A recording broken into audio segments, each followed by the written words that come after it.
When faced with the challenge of starting a fire in the wilderness, few techniques are as timeless and essential as the hand drill method. Mastering this skill can be the difference between warmth and hypothermia, safety and vulnerability. In this video, we'll break down how you can create fire using nothing but natural resources, your hands, and a bit of know-how. Let's dive into the step-by-step guide on how to use a hand drill to spark life into your survival situation. To succeed with the hand drill, it's crucial to choose the right wood. Look for soft woods like cedar, willow, or cottonwood for your fireboard and spindle. Your fireboard should be dry and flat, and the spindle, a straight stick, should be about as thick as your thumb and pencil length. This combination maximizes friction, creating heat more efficiently.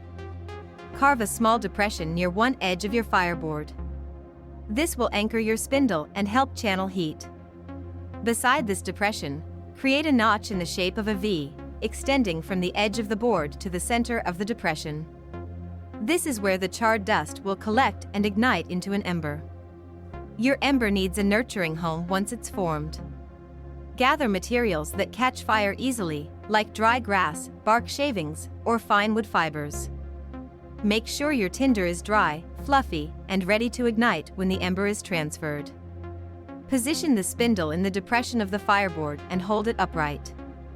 Place your palms at the top of the spindle and push down while rolling your hands back and forth. The key is to maintain a steady rhythm and gradually increase speed. If done correctly, you'll see smoke within seconds, signaling that friction is producing enough heat. As the smoke intensifies and you notice a pile of black dust collecting in the V-notch, continue spinning for a few more seconds to ensure the dust is hot. Carefully lift the fireboard and check for a glowing ember. Once confirmed, transfer the ember to your prepared tinder nest.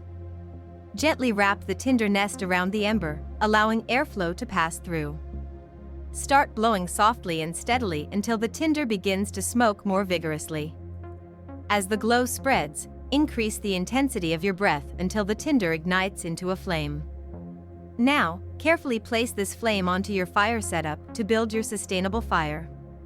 Starting a fire with a hand drill may be demanding, but it's a skill that can save your life. Remember, choose the right materials, prep your fireboard and spindle, spin with controlled speed, and ensure your tinder is dry and ready. With practice, these steps will empower you to create fire in a survival scenario using the simplest tools available. If you found this survival tip useful, put it to the test during your next outdoor adventure. Practice makes perfect. Don't wait for an emergency to develop these skills. Hone them now to stay prepared. For more life-saving survival tips, make sure to like, subscribe, and explore other content on building resilience in the wild. Stay safe, stay prepared, and keep thriving in nature.